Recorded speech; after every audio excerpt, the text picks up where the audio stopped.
Good morning friends, నేను మీ సాయి మల్లేష్ని మాట్లాడుతున్నాను. ముందుగా మా ఛానల్ సబ్స్క్రైబ్ చేసి లైక్ చేసి షేర్ చేయండి. అదేవిధంగా ఈరోజు వార్తల్లోని ముఖ్యాంశాలు తెలుసుకుందాం. ఈనాడు దినపత్రిక. మీ వినకుండా అక్కల్ని నమ్మొద్దు, కేటీఆర్కు సీఎం రేవంత్ రెడ్డి సూచన. నన్ను ఎందుకు టార్గెట్ చేస్తున్నారని సబిత ఆవేదన. తమ్ముడు అంటూనే ఆమె మోసం చేశారని సీఎం వ్యాఖ్య. ఆమె పార్టీ మారి నాకు ప్రతిపక్ష నేత హోదా లేకుండా చేశారు బట్టి విక్రమార్క. సీఎం వ్యాఖ్యలపై భారత సభ్యుల అభ్యంతరం, క్షమాపణకు పట్టు, ఇరుపక్షాల వాదోపవాదాలతో శాసనసభలో గందరగోళం, నిరసనల మధ్య ద్రవ్య వినిమయ బిల్లుకు ఆమోదం.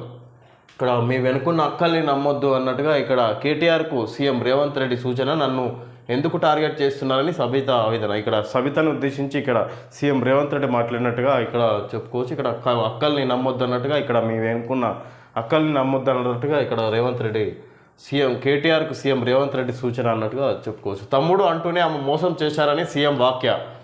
ఆమె పార్టీ మారి నాకు ప్రతిపక్ష నేత హోదా లేకుండా చేశారు బట్టి విక్రమార్క. సీఎం వ్యాఖ్యలపై భారత సభ్యుల అభ్యంతరం, క్షమాపణకు పట్టు, ఇరుపక్షాల వాదోపవాదాలతో శాసనసభలో గందరగోళం, నిరసనల మధ్య ద్రవ్య వినిమయ బిల్లుకు ఆమోదం. ఈ విధంగా ముఖ్యంగా సబితా ఇంద్రారెడ్డి గురించి ఇక్కడ ముఖ్యంగా చర్చకు వచ్చినట్టుగా చెప్పుకోవచ్చు. తమ్ముడు అంటూనే ఆమె మోసం చేశారని సీఎం వ్యాఖ్య. ఆమె పార్టీ మారి నాకు ప్రతిపక్ష నేత హోదా లేకుండా చేశారు బట్టి విక్రమార్క. అప్పుడు బీఆర్ఎస్ ప్రభుత్వం ఉన్నప్పుడు ఇక్కడ సబితా ఇంద్రారెడ్డి కాంగ్రెస్ నుంచి బీఆర్ఎస్లో చేరిన సందర్భంగా ఇక్కడ ఆమె పార్టీ మారి ప్రతిపక్ష హోదా లేకుండా చేశారు అని బట్టి విక్రమార్క మాట్లాడుకొచ్చారు. సబితా ఇంద్రారెడ్డి పార్టీ మారిన సందర్భంగా, అప్పుడు కాంగ్రెస్ ప్రతిపక్షంలో ఉన్న సందర్భంగా. ఈ సీఎం వ్యాఖ్యలపై భారత సభ్యుల అభ్యంతరం, క్షమాపణకు పట్టు, ఇరుపక్షాల మధ్య వాదోపవాదనలతో సభ గందరగోళం, శాసనసభ గందరగోళం. అక్కడ ఈ నిరసనల మధ్య ద్రవ్య వినిమయ బిల్లును ఇక్కడ బిల్లుకు ఆమోదం తెలియజేసినట్టుగా చెప్పుకోవచ్చు. అరుపులు, కేకలు, గందరగోళ పరిస్థితుల మధ్య ద్రవ్య వినిమయ బిల్లుకు శాసనసభ బుధవారం ఆమోదం తెలిపింది. తమ సభ్యురాలపై ముఖ్యమంత్రి రేవంత్ రెడ్డి అనుచిత వ్యాఖ్యలు చేశారంటూ భారత సభ్యులంతా ఆందోళనకు దిగడంతో మధ్యాహ్నం 1:30కు వాయిదా పడ్డ సభ 3:30 గంటలకు తిరిగి ప్రాంగణమైన పరిస్థితి అదుపులోకి రాకపోవడంతో నిరసనల మధ్య తదుపరి చర్చ, సమాధానం లేకుండా ద్రవ్య వినిమయ బిల్లు ఆమోదం పొందింది. బుధవారం ఉదయం ఉప ముఖ్యమంత్రి, ఆర్థిక శాఖ మంత్రి మల్లు భట్టి విక్రమార్క ద్రవ్య వినిమయ బిల్లును ప్రవేశపెట్టారు. దీనిపై ప్రతిపక్ష భారత తరపున కేటీఆర్ మాట్లాడారు. ఈ సమయంలో అధికార విపక్ష సభ్యుల మధ్య పలు దఫాలు వాదోపవాదాలు జరిగాయి. కేటీఆర్ మాట్లాడుతుండగా ముఖ్యమంత్రి రేవంత్ రెడ్డి జోక్యం చేసుకొని వెనుక ఉన్న అక్కల మాటలు వింటే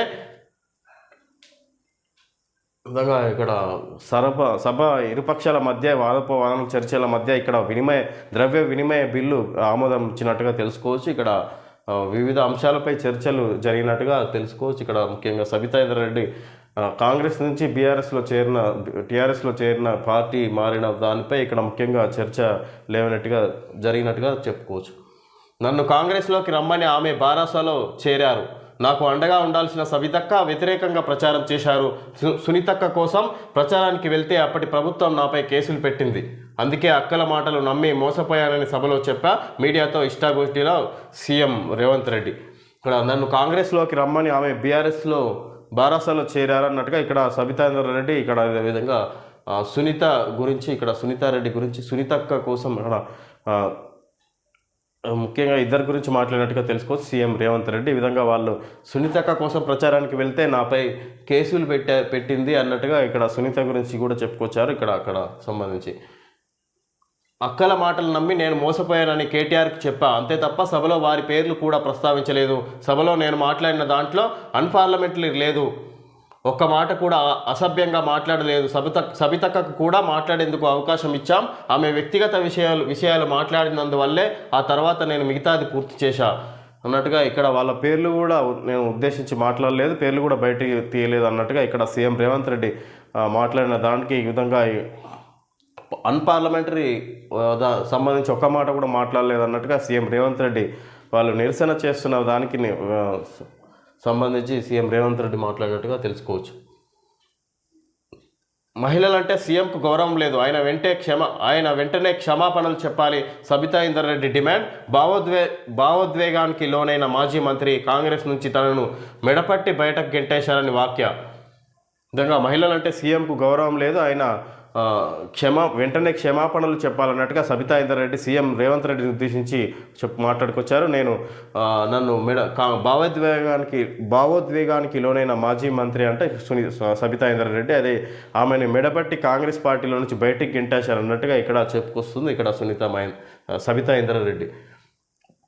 కాంగ్రెస్ నుంచి తనను మెడపట్టి బయటకు గెంటేశారని వ్యాఖ్య. ముఖ్యమంత్రి రేవంత్ రెడ్డికి మహిళలంటే గౌరవం లేదని మాజీ మంత్రి బారస ఎమ్మెల్యే సబితా ఇంద్రారెడ్డి ధ్వజమెత్తారు. ఏమాత్రం గౌరవం ఉన్నా వెంటనే క్షమాపణలు చెప్పాలని డిమాండ్ చేశారు. తాను పార్టీ మారలేదని కాంగ్రెస్ నుంచే వాళ్ళు మెడపట్టి బయటకు గెంటేశారని ఆరోపించారు. శాసనసభ వాయిదా పడ్డాక మరో ఎమ్మెల్యే సునీతా లక్ష్మారెడ్డితో కలిసి సబితా అసెంబ్లీ మీడియా పాయింట్లో మాట్లాడారు. ఈ సందర్భంగా భావోద్వేగానికి లోనయ్యారు. ఈ విధంగా సబితా ఇంద్రారెడ్డి ఇక్కడ ముఖ్యంగా సీఎం ఉద్దేశించి మాట్లాడడం జరిగింది. ఇక్కడ మహిళలంటే గౌరవం లేదు, సీఎం రేవంత్ రెడ్డికి ఇక్కడ వెంటనే క్షమాపణలు చెప్పాలన్నట్టుగా ఇక్కడ సబితా ఇంద్రారెడ్డి మాట్లాడుకొచ్చారు. అదేవిధంగా ఇక్కడ శాసనసభ ఆవరణలో ఇక్కడ మీడియా సమావేశంలో సబితా ఇంద్రారెడ్డి అదేవిధంగా సునీతా లక్ష్మారెడ్డి ఇద్దరు కలిసి మీడియా సమావేశంలో మాట్లాడడం జరిగింది. ఇక్కడ ఆమె కాంగ్రెస్ పార్టీ నుంచి ఆమె బయటికి రాలేదంటే కాంగ్రెస్ పార్టీ ముఖ్య నేతలే ఆమెను మెడపట్టి బయటికి గంటేశారు అన్నట్టుగా, అందుకే నేను బీఆర్ఎస్లో చేరినప్పుడు అన్నట్టుగా చెప్పుకొచ్చారు పార్టీ మారిన విషయానికి సంబంధించి కూడా. సీఎం పదవికి రేవంత్ అనర్హుడు, క్షమాపణలు చెప్పాలి కేటీఆర్. నేడు రాష్ట్ర వ్యాప్తంగా బారస ఆందోళనలు. సీఎం పదవికి రేవంత్ అనర్హుడు అని ఇక్కడ కేటీఆర్ చెప్పుకొచ్చారు. ఇక్కడ క్షమాపణలు చెప్పాలి అన్నట్టుగా ఇక్కడ కేటీఆర్ మాట్లాడుతున్నారు. ఇక్కడ నేడు రాష్ట్ర వ్యాప్తంగా నిరసనలు వ్యక్తం చేస్తారంట బారస ఆందోళనలను ఇక్కడ చెప్పుకోవచ్చు. అసెంబ్లీ మీడియా పాయింట్ వద్ద సీఎంకు వ్యతిరేకంగా నినాదాలు చేస్తున్న బారస ఎమ్మెల్యేలు కౌశిక్ రెడ్డి, కేటీఆర్, జగదీష్ రెడ్డి, సబితా ఇంద్రారెడ్డి, విజయుడు, సునీతా లక్ష్మారెడ్డి, కాలేరు వెంకటేష్, పల్లా రాజేశ్వరరెడ్డి, కొత్త ప్రభాకర్ రెడ్డి, డాక్టర్ కె సంజయ్, కోవలక్ష్మి, అనిల్ జాదవ్. ఇలాగా అసెంబ్లీ మీడియా పాయింట్ వద్ద సీఎంకు వ్యతిరేకంగా నినాదాలు చేస్తున్న బారస ఎమ్మెల్యేలు కౌశిక్ రెడ్డి, కేటీఆర్తో సహా ముఖ్య నేతలంతా ఎమ్మెల్యేలంతా ఇక్కడ అసెంబ్లీ మీడియా పాయింట్ వద్ద ఇక్కడ సీఎం రేవంత్ రెడ్డికి వ్యతిరేకంగా ఇక్కడ నిరసనలు వ్యక్తం చేస్తున్నట్టుగా తెలియజేసుకోవచ్చు. గవర్నర్గా బాధ్యతలు స్వీకరిస్తూ రాజ్భవన్లో సంతకాలు చేస్తున్న జిష్ణుదేవ్ వర్మ చిత్రంలో హైకోర్టు ప్రధాన న్యాయమూర్తి జస్టిస్ అలోక్ అరాదే ముఖ్యమంత్రి రేవంత్ రెడ్డి ఇక్కడ కొత్త గవర్నర్గా ఇక్కడ తెలంగాణ రాష్ట్ర గవర్నర్గా బాధ్యతలు స్వీకారం చేస్తున్న జస్టిస్ ఇక్కడ జిష్ణుదేవ్ వర్మ ఇక్కడ గవర్నర్గా ప్రమాణ స్వీకారం చేయడం జరిగింది. దీనికి ముఖ్య నేతలు సీఎం రేవంత్ రెడ్డి, ఇక్కడ జస్టిస్ అలోక్ అరాదే కూడా హైకోర్టు ప్రధాన న్యాయమూర్తి జస్టిస్ అలోక్ అరాదే హాజరైనట్టుగా తెలుసుకోవచ్చు. ఇక్కడ ముఖ్యంగా సవాళ్లను అధిగమించి లక్ష్య సాధన. రాష్ట్ర ప్రజలకు నూతన గవర్నర్ జిష్ణుదేవ్ వర్మ పిలుపు. ఆయనతో ప్రమాణం చేయించిన high court CJ justice Alok Aradhe హాజరైన ముఖ్యమంత్రి రేవంత్ రెడ్డి, కేంద్ర మంత్రి కిషన్ రెడ్డి ఇక్కడ సవాళ్లను అధిగమించి లక్ష్య సాధన దిశగా పనిచేస్తాడంట. ఈయన రాష్ట్ర ప్రజలకు నూతన గవర్నర్ జిష్ణుదేవ్ వర్మ పిలుపు. ఆయన ప్రమాణ స్వీకారం చేసిన సందర్భంగా మాట్లాడడం జరిగింది. సవాళ్లను అధిగమించి లక్ష్య సాధన దిశగా పనిచేస్తా అని ఇక్కడ చెప్పుకోవచ్చు. రాష్ట్ర ప్రజలకు నూతన గవర్నర్ జిష్ణుదేవ్ వర్మ పిలుపునిచ్చినట్టుగా చెప్పుకోవచ్చు. ఆయనతో ప్రమాణం చేయించిన సీఎం హైకోర్టు ప్రధాన న్యాయమూర్తి సీజే జస్టిస్ అలోక్ అరాదే అదేవిధంగా సీఎం రేవంత్ రెడ్డి కూడా హాజరైనట్టుగా చెప్పుకోవచ్చు. హమాస్ అగ్రనేత హానియా హత్య. ఇరాన్లో క్షిపణి దాడితో అంతమొందించిన ఇజ్రాయెల్. రెండు దేశాల మధ్య మరింత పెరగనున్న ఉద్రిక్తత. ఇక్కడ హమాస్ అగ్రనేత హానియా హత్యకు గురైనట్టుగా చెప్పుకోవచ్చు. ఇరాన్లో క్షిపణి దాడితో అంతమొందించిన ఇజ్రాయెల్ అంతమొందించింది దాడిలో. ఇరాన్లో క్షిపణి దాడితో అంతమొందించిన ఇజ్రాయెల్ దేశానికి చెందిన ఇక్కడ సైనికులు దాడి వల్ల ఇక్కడ ఈయన హత్యకు గురైనట్టుగా చెప్పుకోవచ్చు. రెండు దేశాల మధ్య మరింత పెరగనున్న ఉద్రిక్తత. పశ్చిమాసియా మరింత ఉద్రిక్తత అంచుకు చేరింది. హమాస్ అగ్రనేత ఇస్మాయిల్ హానియా 62ను ఇజ్రాయెల్ అంతమొందించింది.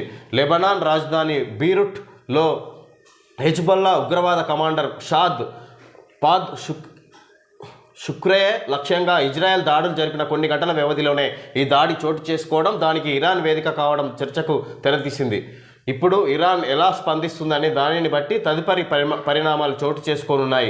గట్టి చర్యలు తప్పవని ఇప్పటికే ఇరాన్ ప్రకటించింది. ఈ ఘటన గురించి తమకు ఎలాంటి సమాచారం లేదని, దీనిలో తమ ప్రమేయం లేదని అమెరికా తెలిపింది. హానియాను హత్య చేయడాన్ని హమాస్తో పాటు పాలస్తీనా, Lebanon, Yemen, Russia, Qatar, Malaysia ఖండించాయి. అంతర్జాతీయ సమాజం స్పందించకపోతే ప్రాంతీయంగా మరింత పెద్ద ఘర్షణలు తలెత్తుతాయని తుర్కియే పేర్కొంది. విధంగా ఇక్కడ ఇరాన్ ఇజ్రాయెల్ మధ్య ఇక్కడ యుద్ధం కొనసాగుతున్నట్టుగా తెలుసుకోవచ్చు అంతర్గతంగా. ఇక్కడ దానికి సంబంధించి ఇజ్రాయెల్ దాడిలో ఇరాన్ అధ్యక్షుడు హమాస్ అగ్రనేత హానియా హత్యకు గురైనట్టుగా చెప్పుకోవచ్చు. ఈ సందర్భంగా దీనికి సంబంధించి పశ్చిమాసియా మరింత ఉద్రిక్తత అంచుకు చేరింది. హమాస్ అగ్రనేత ఇస్మాయిల్ హానియా 62 ఇజ్రాయెల్ అంతమొందించింది. లెబనాన్ రాజధాని బీరూట్లో హెజ్బొల్లా ఉగ్రవాద కమాండర్ షాద్ షుక్రియే లక్ష్యంగా ఇజ్రాయెల్ దాడులు జరిపిన కొన్ని గంటల వ్యవధిలోనే ఈ దాడి చోటు చేసుకోవడం దానికి ఇరాన్ వేదిక కావడం చర్చకు తెరతీసింది.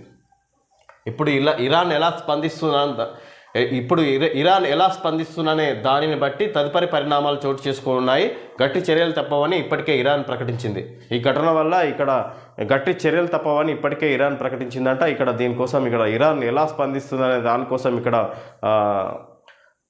అంతర్జాతీయంగా చూస్తున్నట్టుగా తెలుసుకోవచ్చు. ఇక్కడ అంతర్జాతీయ సమాజం స్పందించకపోతే ప్రాంతీయంగా మరింత పెద్ద ఘర్షణలు తలెత్తుతాయని తుర్కీ పేర్కొంది. లక్ష్యసేన్ పథకం రాలేదు కానీ పారిస్ ఒలింపిక్స్లో బుధవారం భారత్కు పథకమేమీ రాలేదు కానీ ఫలితాలు మాత్రం ఆశాజనకమే.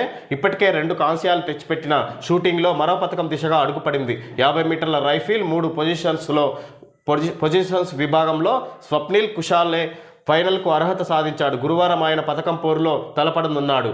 బాక్సింగ్లో టోక్యో ఒలింపిక్స్ కాంస్య విజేత లవ్లీనా క్వార్టర్స్ చేరుకొని పథకానికి అడుగు దూరంలో నిలిచింది. బ్యాడ్మింటన్లో పివి సింధు లక్ష్యసేన్ ప్రీ క్వార్టర్స్కు దూసుకెళ్లారు.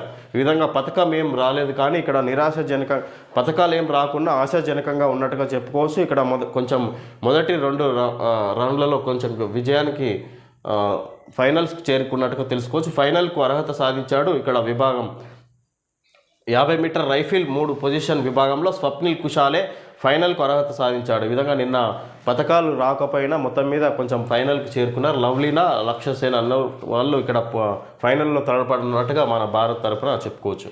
3 నెలల్లో క్రమబద్ధీకరణ ఎల్ఆర్ఎస్ మార్గదర్శకాలు జారీ చేసిన ప్రభుత్వం. ఈ వారం నుంచే దరఖాస్తుల పరిశీలన ప్రక్రియ ప్రారంభం. ప్లాట్లు లేఅవుట్ల క్రమబద్ధీకరణకు 3-4 దశల్లో పరిశీలన. రాష్ట్రంలో అక్రమ లేఅవుట్లు ప్లాట్ల క్రమబద్ధీకరణకు ప్రభుత్వం చర్యలు చేపట్టింది. 3 నెలల్లో దరఖాస్తులను పరిశీలించి అర్హమైన వాటిని క్రమబద్ధీకరించాలని నిర్ణయించింది. ఆగస్టు మొదటి వారం నుంచే ఈ ప్రక్రియను ప్రారంభించాలని ఆదేశించింది. ఆ మేరకు మార్గదర్శకాలు జారీ చేస్తూ పురపాలక శాఖ ముఖ్య కార్యదర్శి ఎం దానకిషోర్ బుధవారం ఉత్తర్వులు జారీ చేశారు. ప్లాట్ల దరఖాస్తులను 3 దశల్లో, లేఅవుట్ల దరఖాస్తులను 4 దశల్లో పరిశీలించాలని నిబంధనలో పేర్కొన్నారు. అనంతరం వాటిలో అర్హమైన వాటిని నిర్ధారిత ఫీజులు వసూలు చేసి క్రమబద్ధీకరిస్తారు. ఈ విధంగా ఎల్ఆర్ఎస్ మార్గదర్శకాలు జారీ చేసిన ప్రభుత్వం 3 నెలల్లో క్రమబద్ధీకరణ.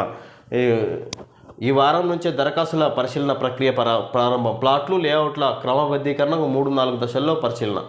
ఈ విధంగా ఎల్ఆర్ఎస్ మార్గదర్శకాలు జారీ చేసిన ప్రభుత్వం అని చెప్పుకోవచ్చు. ఇక్కడ ఈ వారం నుంచే దరఖాస్తుల పరిశీలన ప్రక్రియ ప్రారంభం కానుంది. ప్లాట్లు లేఅవుట్ల క్రమబద్ధీకరణకు 3-4 దశల్లో పరిశీలన. 25 లక్షల దరఖాస్తులు, స్థలాలు, లేఅవుట్ల క్రమబద్ధీకరణకు 2020 నుంచి సుమారు 25 లక్షల మంది దరఖాస్తు చేశారు. న్యాయస్థానాల్లో వ్యాజ్యాలు ఉండడంతో అవి పరిష్కారానికి నోచుకోలేదు. ఇల్లు నిర్మించుకోవాలనుకునే వారికి మాత్రం కోర్టు తీర్పునకు లోబడతామంటూ అఫిడవిట్ తీసుకొని అధికారులు అనుమతులు ఇస్తున్నారు. గత డిసెంబర్లో కాంగ్రెస్ పార్టీ అధికారం చేపట్టిన నాటి నుంచి ఎల్ఆర్ఎస్ దరఖాస్తుల పరిశీలనపై తర్జన భర్జనలు జరుగుతున్నాయి. గత డిసెంబర్లో కాంగ్రెస్ పార్టీ అధికారం చేపట్టిన నుంచి ఎల్ఆర్ఎస్ దరఖాస్తుల పరిశీలనపై తర్జన భర్జనలు జరుగుతున్నాయి. ఇక్కడ దానికి సంబంధించి ఇక్కడ ఎల్ఆర్ఎస్ మార్గదర్శకాలు జారీ చేసింది ప్రభుత్వం అని చెప్పుకోవచ్చు. చిన్నారిపై అత్యాచారం, నిందితుడికి ఉరే సరి. కింది కోర్టు విధించిన శిక్షను సమర్థించిన హైకోర్టు. నార్సింగ్లో 2017 నాటి ఘటనపై సంచలన తీర్పు ఇచ్చిన న్యాయస్థానం. అత్యంత అరుదైన కేసుగా వ్యాఖ్య. రంగారెడ్డి జిల్లా నార్సింగ్ ఠాణా పరిధిలో 7 ఏళ్ల కిందట 5 ఏళ్ల చిన్నారిపై జరిగిన అత్యాచారం కేసులో నిందితుడికి కింది కోర్టు విధించిన ఉరి శిక్షను ఖరారు చేస్తూ బుధవారం హైకోర్టు సంచలన తీర్పు వెలువరించింది. తెలుగు రాష్ట్రాల్లో కింది కోర్టులు విధించిన ఉరి శిక్షను హైకోర్టు ఖరారు చేయడం ఇదే మొదటిసారి. ఈ విధంగా ఉరిశిక్ష విధించినట్టుగా దాన్ని సమర్థించినట్టుగా తెలుసుకోవచ్చు హైకోర్టు. వాగ్దానాలు నీటిపై రాతలైతే ప్రభుత్వాలను నమ్మేది ఎలా? ఈనాడు ప్రత్యేక ప్రతినిధికి ఇచ్చిన ఇంటర్వ్యూలో యూనివర్సిటీ ఆఫ్ కాలిఫోర్నియా అర్థశాస్త్ర ఆచార్యులు కార్తిక్ మురళీధరన్ విశ్లేషణ. యూనివర్సిటీ ఆఫ్ కాలిఫోర్నియా అర్థశాస్త్ర ఆచార్యులు కార్తిక్ మురళీధరన్ విశ్లేషణ ఇచ్చాడు. ఈనాడు ప్రత్యేక ప్రతినిధికి ఇచ్చిన ఇంటర్వ్యూలో యూనివర్సిటీ ఆఫ్ కాలిఫోర్నియా అర్థశాస్త్ర ఆచార్యులు కార్తిక్ మురళీధరన్ విశ్లేషణ తెలియజేశాడు. వాగ్దానాలు నీటిపై రాతలైతే ప్రభుత్వాలను నమ్మేదేలా అన్నట్టుగా ఇక్కడ దానికి సంబంధించి ప్రభుత్వాలను ఉద్దేశించి మాట్లాడినట్టుగా చెప్పుకోవచ్చు. ఈ సందర్భం జరగాండి పోలీస్ అన్న సైకిల్ వేసుకొచ్చానండి. గ్రామీణ ప్రాంతాల్లో పోలీసులు సైకిల్ బాట పడుతున్నారు. గల్లీల్లో గస్తీ నిర్వహణకు పోలీసులు సైకిళ్లను వినియోగించాలని ఇటీవల రాష్ట్ర ప్రభుత్వం నిర్ణయించింది. ఈ నేపథ్యంలో యాదాద్రి భువనగిరి జిల్లా సంస్థాన్ నారాయణపురం మండలం కేంద్రంలో బుధవారం పోలీసులు సైకిళ్లపై తిరుగుతూ గస్తీ నిర్వహించారు. పోలీసులు వాహనాలు వెళ్ళలేని వీధుల్లోనూ గస్తీ చేపట్టేందుకు ఈ సైకిళ్లు ఉపయోగపడతాయని పోలీసులు తెలిపారు. Samsthan Narayanapuram news today. ఇక్కడ సైకిళ్లపై గస్తీ నిర్వహిస్తున్నారు పోలీసులు ఇక్కడ పట్టణ గ్రామాల్లో అని చెప్పుకోవచ్చు. ఇక్కడ వాహనాలు వెళ్ళే పరిస్థితి లేకపోవడంతో ఇక్కడ సైకిళ్ళు వెళ్ళే అవకాశం ఉన్న చోట ఇక్కడ ఈ విధంగా గస్తీ నిర్వహిస్తూ గ్రామాల్లో ఇక్కడ గస్తీ నిర్వహించవచ్చు అన్నట్టుగా ప్రభుత్వం నిర్ణయించారు. వీళ్ళకు ఆదేశాలు జారీ చేసినట్టుగా చెప్పుకోవచ్చు. ఇక్కడ పోలీసులు సైకిళ్లపై గస్తీ నిర్వహిస్తున్నట్టుగా ఇక్కడ చెప్పుకోవచ్చు. మా వాళ్ళు ఏమయ్యారు, నా భర్త ఎక్కడున్నాడు, కన్నీటితో ఓ ఇల్లాలి ప్రశ్న, నా భార్య ఏమైందో ఓ భర్త ఆవేదన, మా పిల్లలు ఎవరికైనా కనిపించారా, కన్నవాళ్లకు ఆక్రోశం. భారీ వర్షాలు వరదలతో అతలాకుతలమైన కేరళ రాష్ట్రం వయనాడ్ జిల్లాలోని మండక్కై జంక్షన్ చూరాల్మల ప్రాంతాల్లో ఇలాంటి ఆక్రందనలే వినిపిస్తున్నాయి. ఎటు పరికించిన నేలకూలిన భవనాలు, బురద నిండిన వీధులు, భారీ బండరాళ్ళు, వాటి కింద నలిగిన జీవితాలే కనిపిస్తున్నాయి. మొత్తంగా ఆయా గ్రామాలు మృత్యు దిబ్బలుగా మారిపోయాయి. ఈ ఘోర ఘటనలో మృతుల సంఖ్య 167కి చేరగా ఇంకా 191 మంది ఆచూకీ దొరకడం లేదు. మృత్యు దిబ్బలైన ఊళ్ళు ఇక్కడ పూర్తి వార్త 13లో ఇవ్వడం జరిగింది. కేరళలోని వయనాడ్ జిల్లా చూరాల్మలలో కొండ చర్యలు విరిగి ధ్వంసమైన భవనాల శిథిలాలను తొలగిస్తున్న సైనికులు, సహాయక సిబ్బంది. ఇక్కడ కేరళలో భారీ వర్షపాతం కారణంగా అకాల వర్షానికి ఇక్కడ కొండ చర్యలు విరిగిపడడంతో ఇక్కడ గ్రామాలన్నీ, పరిసర ప్రాంతాల్లోని గ్రామాలన్నీ ఇక్కడ మునిగిపోవడం జరిగింది, వరదల్లో చిక్కుకోవడం జరిగింది. ఇక్కడ వరద కమ్మేసింది ఇండ్లను మొత్తం. ఆ సందర్భంగా ఇక్కడ 167 మంది మరణించగా ఇంకా 191 మంది ఆచూకీ తెలియడం లేదు. దానికి సంబంధించిన భర్త, భార్య ఎవరైతే మిగిలిపోయి ఉన్నారో వాళ్ళందరూ వాళ్ళ కోసం ఇక్కడ